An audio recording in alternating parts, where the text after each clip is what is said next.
Please.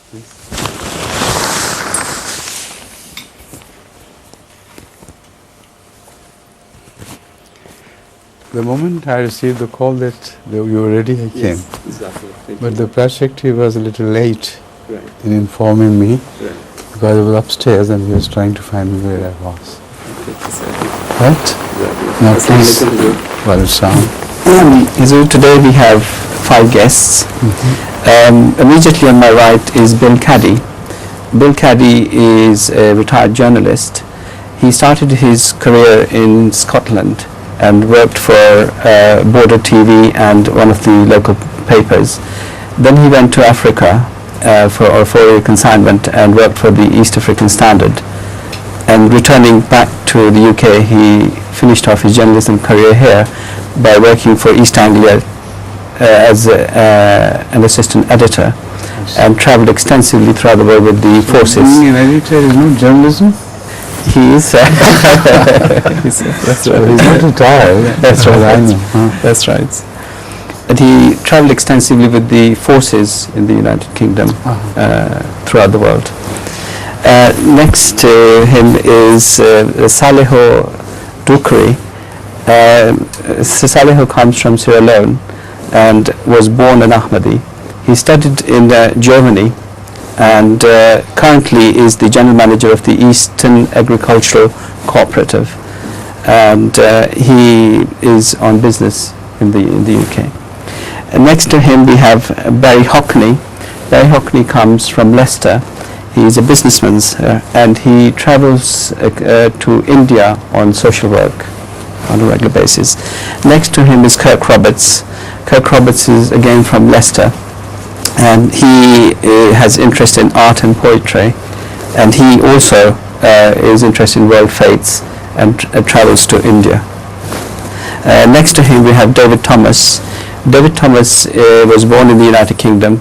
He is a social worker and comes from Birmingham, and he works with teenager and children's homes. So this is our... I'm amazed at how you collected all this bevy of exceptional people. So it's very kind of them to come. Learning That's and right. large experience. That's right. They've come from different places. Different parts of the and world. in this That's bad right. weather. That's right, indeed, sir. I'm deeply indebted to you all. Thank you. Thank you. So I'll request Bill Caddy to please start us off. Good afternoon, Hazur. Obviously, as a retired journalist, I'm most anxious that communication should always be clear and fresh and informative. Is there enough resolve, I would like to ask you, in all religions? Can they truly live side by side, showing each other the reciprocal respect needed? Much good, yet much bad in certain quarters has been done in the name of religion. However, I would like to ask you, are we growing up a little in our attitudes towards religion? Might it be that the all-embracing God, in his magnificence, can in fact be one and the same person, whether it be Muslim, Buddhist, Christian, whatever? A God who might entertain all religions purely to meet the different and specific needs of all peoples throughout the world. There's an old Scottish border saying, Hazur, east or west, home is best. I pray we are at home with each other. Thank you. Now, I didn't know that I was expected to answer so many questions. I'm sorry. But no, you're not at all, you shouldn't be sorry. I'm glad you gave me this opportunity, but I would like you to take them up one after the other, so that we can cover this very important ground which you have already covered. Yeah. The first part of the question was answered by you yourself. when you said reciprocal, I do not see any goodwill flowing from the leaders of religions, of one religion to the leaders of another religion. And they are supposed to be the custodians of the religious values. So most of the hostile criticism flows from the leadership of religion everywhere. Yes. So when you say reciprocal, the word reciprocal becomes very dangerous. The same attitude will be returned. So apart from that, I would like you to take up the questions one after the other, please. The other questions, your large question covered. Well, but really the one that has motivated myself as a person brought up as a Christian, Presbyterian Church of Scotland, That's right. it's possibly the last part. I have in my mind that a God About God is magnificent enough to cater for all. universality. Yes. Yes, That's and right. really that is That's again is the encapsulates central it. point. Yes, If one is satisfied with the answer of this question, then all the relevant questions are answered at the same time. According to Islam, God has to be the same one universal God, in the sense that in the universe we do not see any contradiction. In the laws of nature, there is not the slightest contradiction. So how could this universe be the creation of many gods? This is the point which the Holy Quran raises particularly and reminds the mankind that if the universe had been shared by different gods, each one would have tried to run away with the part it played. This is exactly according to human nature and the basic psyche of ego. So, according to the Quran, the laws of nature all point at one and single Creator. This is a point which has been observed by various scientists in different fields, and they do not find any contradiction whatsoever. The theory of unified field also results from this basic concept that there has to be one law governing the entire universe.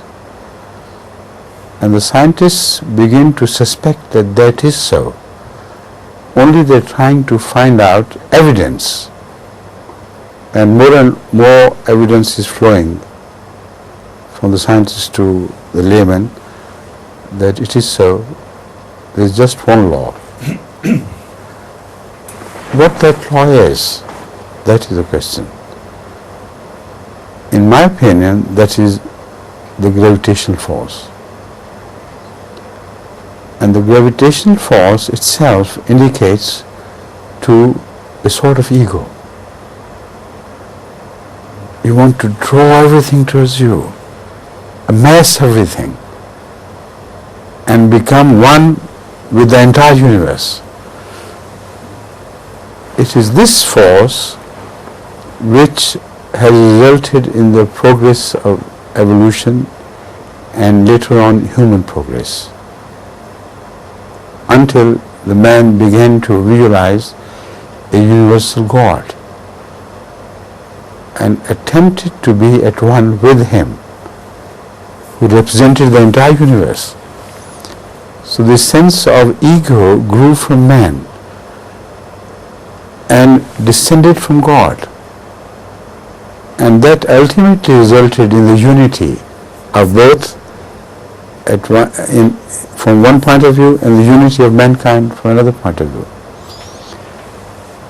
Now this should be the answer to, in my opinion, the correct answer to your question, and what I am going to say is based on this. Now, if I am right, then it is impossible for us to visualize a God who give different teachings to different people. Teachings which are contradictory.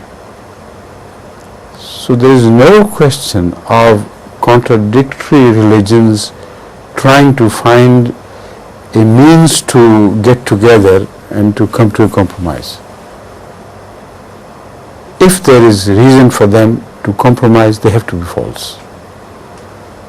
And if they are false, they are not from the same God.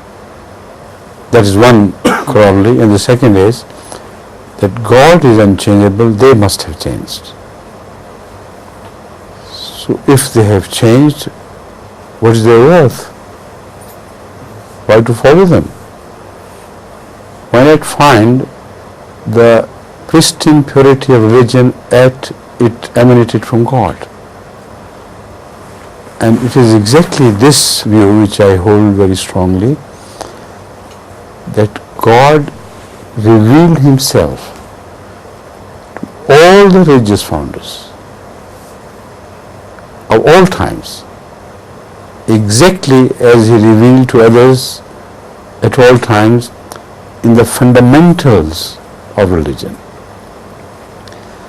I am not talking of the peripheral area of growth which occurs in every religion later on. I am talking of the fundamental religious concept which must have been revealed by God to all the founders. Why not try to reach that point and resolve our differences from that point of view? And in that you have to travel back to the origin of Christianity, to the origin of Judaism, to the origin of Abrahamic faith, and so on and so forth. So when you reach that through your study of the original literature, not the outgrowth of literature which you find today, but the original literature of the time, then I'm quite sure you'll come to understand my answer, which I think explains everything about the unity of God and the unity of mankind. Thank you. Thank you. Please. Yes, I have 4 questions here. Good. The first 2 are interrelated. I hope you'll be able to amalgamate them like he did. Yes, the first 2 are interrelated. Please. The first one is, what makes a man faithful to God the Almighty? Could it be his environment or the background of his parents or anything else? The background of parents is always different. So, if you depend on that background which is different, how can it lead to the true dedication to God? This point has been raised by the New Testament as well as by the Holy Quran, that God has made man after his own attributes, which means that every child born is innocent. This basic fundamental teaching of Jesus Christ gives light to the Pauline teaching, which advocates quite a different thing. So, the Holy Quran says exactly the same thing. All children are born after the nature of God, which has to be universally good. If that is so, then why such grave differences after the children are raised to their adulthood, by the time they are raised to their adulthood? The Holy Prophet answers this question by saying, Abawahu yahuwadanihi or yunassiranihi or yumajisanihi. It is the parents of that child which ultimately make a different person out of the innocent person born to them. And add to that the environmental effects. Then you realize that to reach faithfulness to God cannot be done through the influence of parents on their children and their contradiction among themselves. So what leads to the faithfulness is just a deeper inward study of human nature by the man himself. Many religions were born out of this introspection. And as they delved deeper and deeper into their own nature, they realized that there was a God who lived in them. A God, sort of, they owned him. It was he who was manifesting himself within them. So if that is their own God, why shouldn't we be faithful to him? So the concept of faithfulness can be reached either by inspiration, as I have just expressed, or by revelation. So all the prophets of God are faithful. So much so that they sacrifice everything they possess for the sake of God. So the faithfulness either descends from heaven through revelation or grows from within through inspiration. I hope you are answered. Yes, sir. There were 4 questions. The second one is, now that we know perhaps the origin of faith, what is the relationship between the faith of a Muslim and his financial or other sacrifices in the cause of Islam? As a matter of fact, I want to know whether sacrifices have any effect, good or bad, on one's faith or not. I've already answered this question. The question of sacrifices depends on your certainty of the truth of your faith. And this certainty either descends from heaven through revelation or grows from within. That question has already been answered. Next, please. Okay, I want to make it number three now. The last one I want to ask, I want to leave it. The third one. Yes. Thank God. The last one is, there have been internal conflicts in Sierra Leone for the most part of the last decade. Yes. What message or advice can Your Holiness give to Sierra Leoneans in general and to the Jamaat members in particular? You see, I have been traveling Sierra Leone from north to south, from east to west, and the message I then gave them remains to be the same. I gave them the message that the government should not interfere with religion, into religion, or with religion as you call it. And the religions must not interfere with the government. They are two separate things and should be kept separate. Now that the civil rule has returned to your country, the grace of God, the same is my message again. If you want to maintain peace, then keep religious influences aside. That would mean that Christianity, Islam, paganism, whatever you call a religion, let them work within their own sphere freely, as long as they do not interfere with the freedom of others. So that is the message which I gave to the then President of Sierra Leone, Mr. Joseph Mombo. And he was deeply satisfied with this answer. I said, remember this, let every religion play a role in the society which is benefactory to the whole society, but not injurious and evil. When it begins to grow into an evil influence, then the governments have right to interfere, because then it becomes a matter of state. It's no longer a matter of religion. So let them play paganism, whatever it is. Let them influence the society in a manner that they become better civilians, better citizens of the country.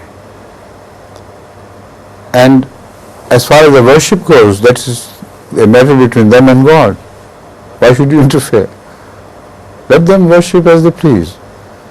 This matter will be decided by God after death, not here while we live here.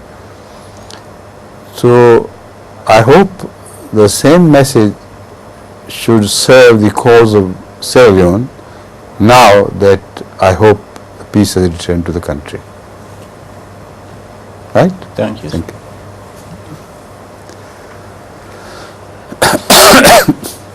Also, in Christianity, we believe in the Holy Spirit, the power of God that can be experienced by people themselves. Is there an equivalent to this in Islam? This is one question.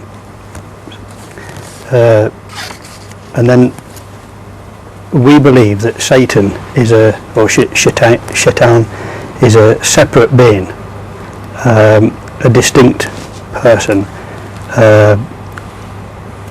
Some people believe it's in us, but we believe he is a separate being. You know, if this is the case, or if he's in between, you know, if he's inside us, how do we overcome this? That's two questions. The other is a point that when you were talking, I picked this point. As a Christian, a new Christian, I've seen many religions, different religions in that, but the most important thing for me as a Christian, or whatever I would be, is to love God with all my heart, all my soul, all my mind, and to love my neighbour. And my neighbour is every, you know. And these are two great commandments, and they are very important to me, and that sums everything up. And I felt I wasn't going to ask that, but I felt I must say that. So, I couldn't follow the first part of your question. The rest I followed easily. Yeah. What was that? Let me just. The very first. It's about the Holy Spirit. They have the concept of Holy Yes, Spirit. that's Is right. there Yeah. anything equivalent I of that? understand. as Yes. well? I think paraclete is the word in Yes. Greek. I don't know, but As paraclete. I've already expressed my opinion on the concept of God, we as Muslims believe in absolute unity of God. And we also assert that Jesus believed in the same unity of God. If we are right, then those disciples who were trained directly by Jesus should also have believed in the absolute unity of God. And that is what James did and Jacob did. And the difference began to appear elsewhere. From St. Paul's influence, the divinity began to be split in Roman area and non-religious areas of the past.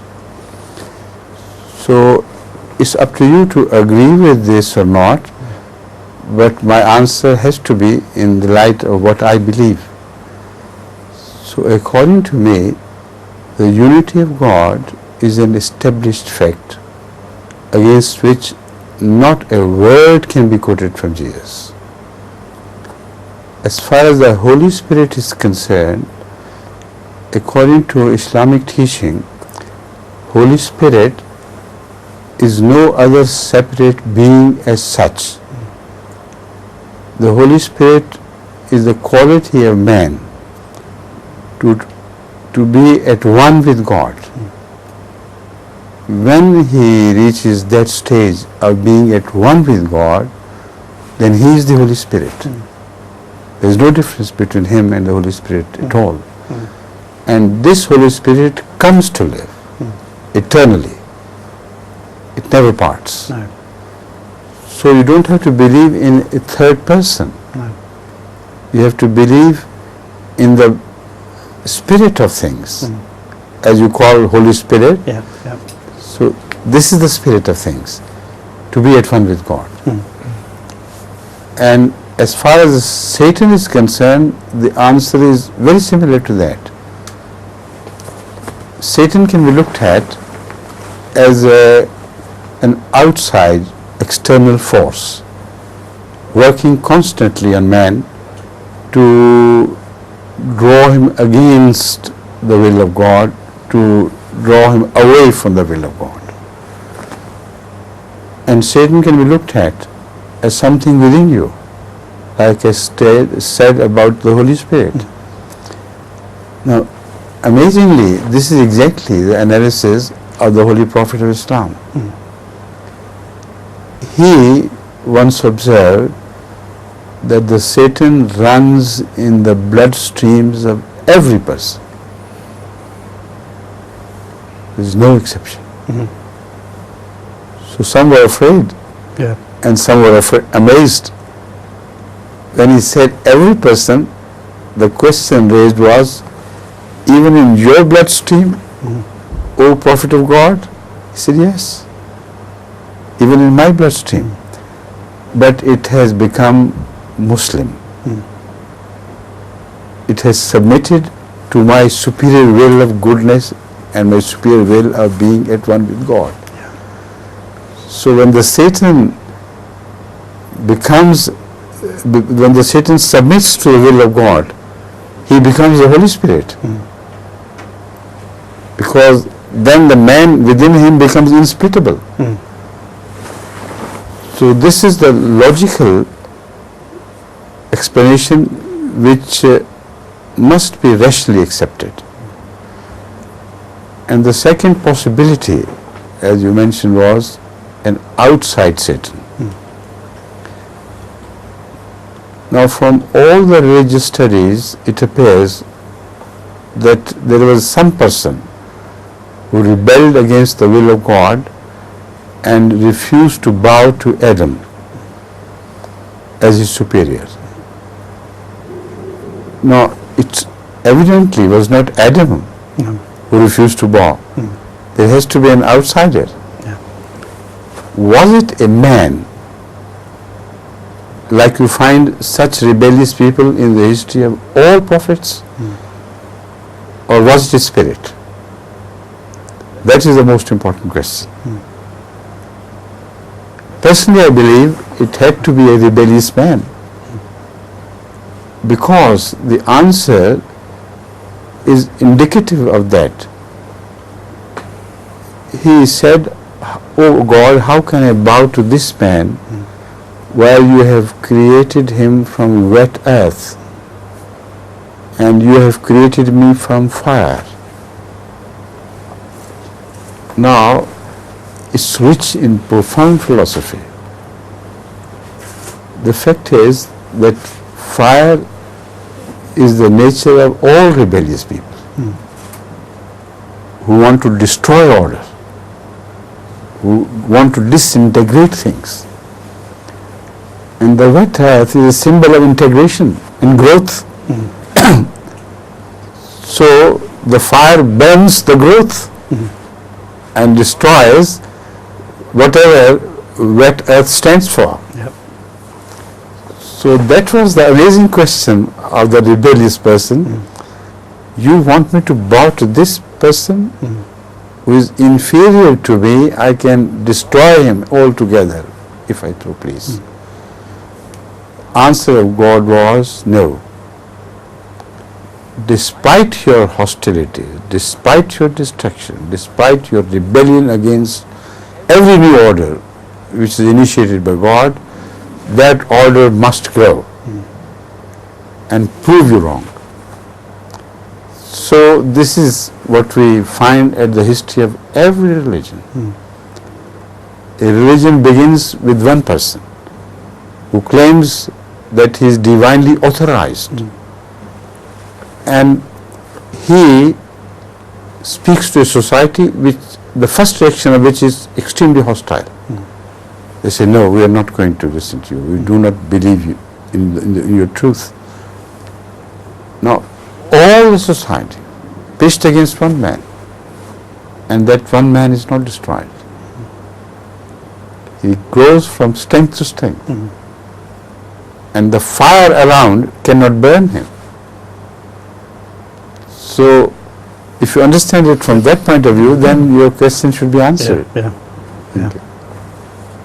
And Yes. the third thing I said about God, and do you agree that they're the really good commandments? Pardon? Do you agree that they're good commandments? Love the Lord thy God with all thy heart. We and believe that all the commandments which are good are shared by all religions. Yeah. And they come from God. Yeah. Thank you. Please. Sir, I understand from the Quran that it says there is life on other planets, and one day we will meet them. Do you feel that this would be beneficial or detrimental to society, and what role will religion play? That's one question. The second question is, could you please highlight any events that could be classed as miracles in the Prophet Muhammad's lifetime? And the third question, the family unit appears to be breaking down, especially now, in today's society. What importance does the family have within Islam, and how does it teach to preserve it? Right. Now we should take them up one after the other, please. Read the first question. Yes. Read the first. Yeah. Read your questions one after the other now, Yeah. so that I can answer Yeah. each question The separately. first question, I understand from the Quran that it says there is life on other planets, and one day we will meet them. Do you feel that this would be beneficial or detrimental to society, and what role would religion play? Yes, it has to be beneficial, because first of all, it would indicate that God is our creator and creator of life. So if He is the creator of life, we must not monopolize life, because then it would be accidental. So many scientist philosophers have pondered over this question for a long time, whether life could grow accidentally out of nothing, or there has to be someone who planned it. If it is the only thing which happened on this earth, then the opinion of those scientists who say it could be accidental gains some weight. But if we find evidence that life grew out of death in other planets as well, then of course greater weight is added to the opinion of those who believe in the unity of one creator. So in that respect, the verse of the Holy Quran speaks a very beneficial event. The second part is meeting together. How could it be possible? Because as far as we know, if we scan the planets around us, it takes, if not millions of years, at least many years. If the life travels from those planets to our place, and if we begin to travel from here to their dwelling, light years are involved. And how can you travel continuously for hundreds of light years with all your food and requirements of life? It's impossible. So the jam'ihim, the word jama, must have been used in their gathering together through communication. And that is possible. That is why worldwide great governments are funding such attempts to continuously listen to the possible signals which may have been sent from life in other planets or stars. So if we receive those signals, and the Quran definitely declares that you are going to receive such signals from elsewhere one day, that would be a sort of jama, metaphorically. And that jama would be beneficial in so many ways. Apart from the fact that we will believe in God with greater certainty, we may benefit from each other's scientific progress. And that beneficence could be of very great nature. So, if you gather these things together, then of course the answer is, it has to be a good event, not a bad event. Right? Second.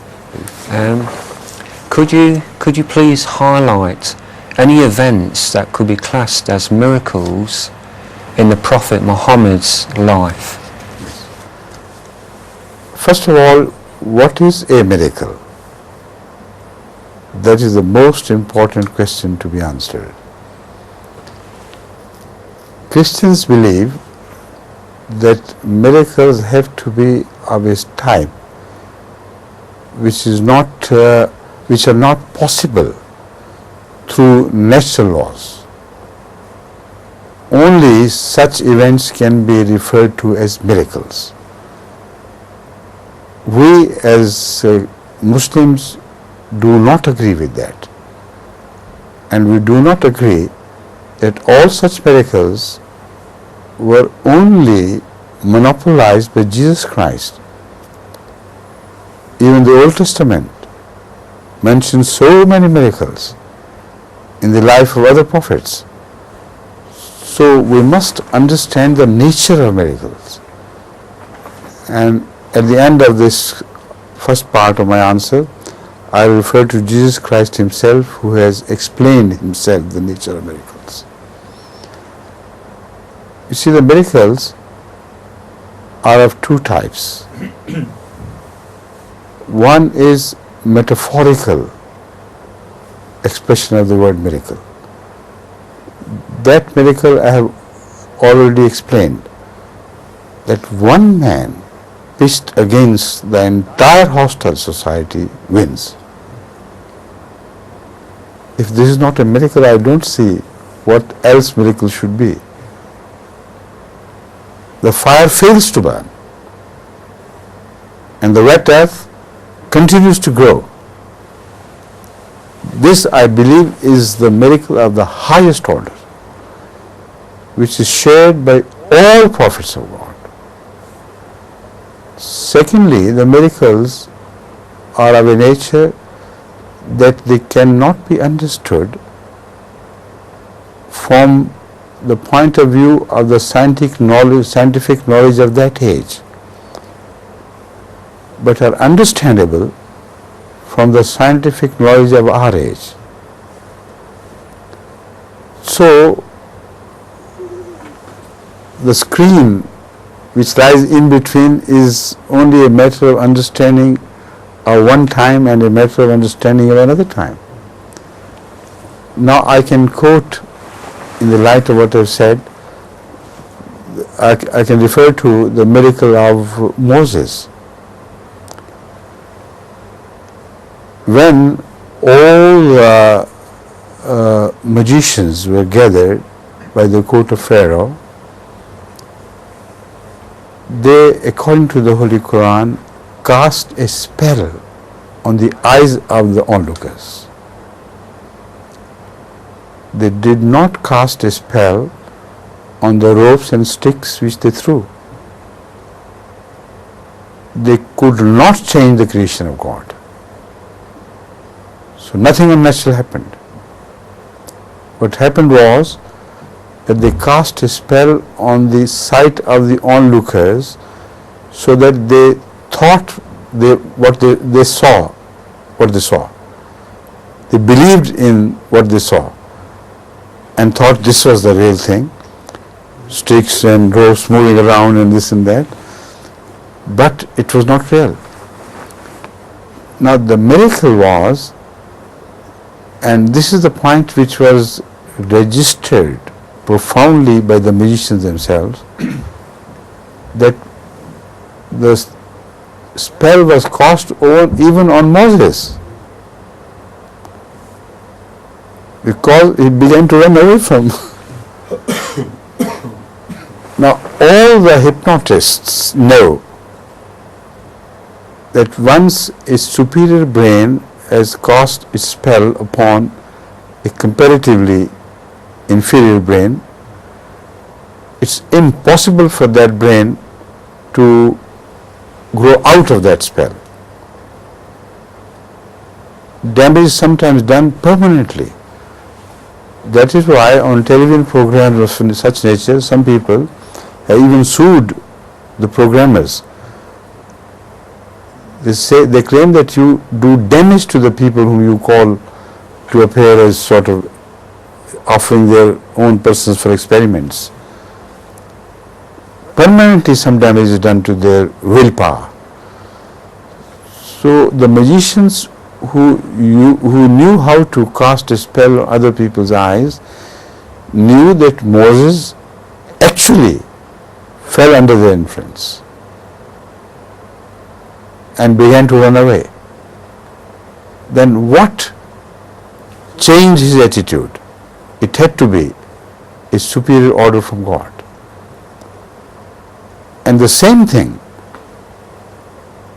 cast the spell of the magicians not only from the eyes of Moses but from the eyes of magicians themselves and all the spectators. Now, this is miracle. Nothing against the laws of nature. Returning to the laws of nature. And what does not belong to the laws of nature, that is dispelled. That is why they fell prostrate to the superiority of Moses immediately and said, we believe in the God of Moses, because this could not have happened without there being a God. At that, Pharaoh inquired from them, how could you believe in the God of Moses without my permission? They said, we do not care now. This is the power of sacrifice which you inquired about. It always springs from certainty of faith. So this is the type of miracles which you find quoted in the Old Testament, in the Quran, everywhere. And they do not mean that unnatural things should happen. They mean natural things should be rehabilitated. Now, at the end, I come to Jesus Christ himself, who is quoted by the Bible, the New Testament, to have walked over waters and doing this thing and that thing. Now, you must remember that they had to be metaphorical in the sight of Jesus Christ himself, because he advised that you who believe in me, if you have an iota of faith, you can repeat these miracles. Show me one person in the entire history of Christianity who ever repeated these miracles. Does it mean that the world of Christianity as in totality have not even an iota of faith? The only interpretation is the one which I have suggested, that according to Jesus, what I perform as miracles are metaphorical. You will be given a power over waters of the sea, as never a people have been given this power. So understand from my explanation that if you have an iota of faith, you will see that I am right, but metaphorically and not literally. Right? Next, please. It says the family unit appears to be breaking down in today's society. What importance does the family have within Islam, and how does it teach to preserve it? You see, the family units are breaking down because of a social system found everywhere in the world which is contradictory. They believe in the value of law, which is man-made. They believe in the importance of the law, which is man-made, but do not believe in the importance of God-made laws. They create an artificial divide. They say, as long as the children remain with their parents, they can teach them any rubbish they like. Let them grow believing in outcast values of morality, etc., etc.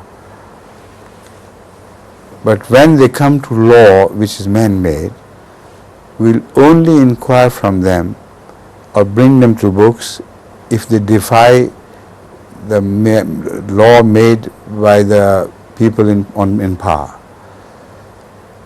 And they do not mind.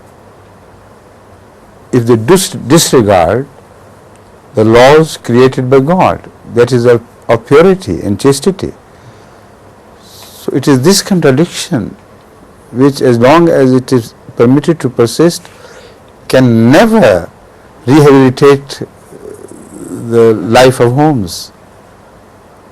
Because the life of homes depends on loyalty of wife to husband and husband to wife, and where such loyalties are just decried, where the laws require you to live with any number of women as you like, as long as you are legally bound to your wife to give her or share with her your property. As far as your person is concerned, you can share it with anything. So with this state of affairs, how can you even imagine that the life home home units can be rehabilitated? I don't think any way out of it. Please. Assalamu alaikum. Wa alaikum salam. You are from? I'm from Birmingham. Birmingham. Mm-hmm. Originally, I mean, which country you From, belong to? You may have been born here, Mm-hmm. but originally you must have belonged to some African country like Ghana. My parents are from Jamaica. From Jamaica, Mhm. right? Yes. I have 5 questions, some of which, 5. some of which you may have touched upon, 4 minutes and 5 questions. but I will prioritize. Okay, yes. My first one is your understanding of angels. Haven't I already spoken about? No, perhaps only partially. Angels, according to the Holy Quran, are powers responsible for running the laws of nature.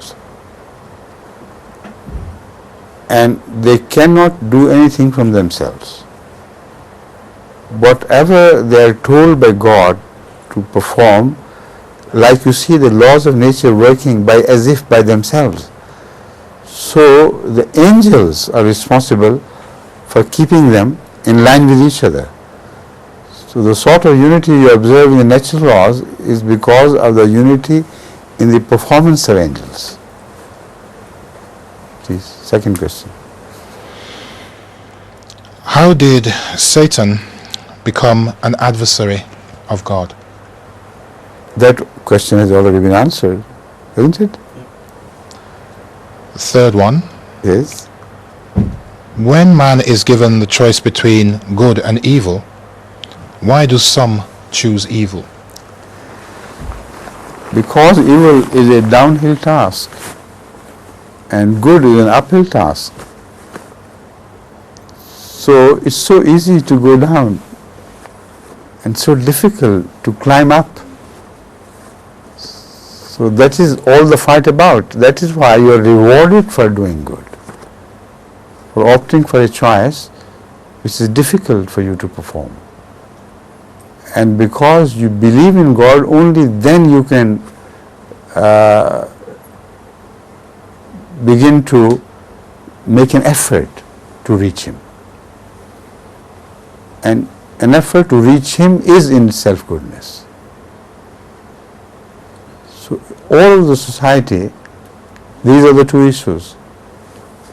When somebody tells you to steal, your first reaction would be, if I steal, it will be good for me, I'll gain something. It's a downhill path. And if you say, no, I must not steal because it does not belong to me, that will bring you at one with God, at least in one quality. You will gain nearness to God. So this is the choice between evil and good. And this is the purpose it performs.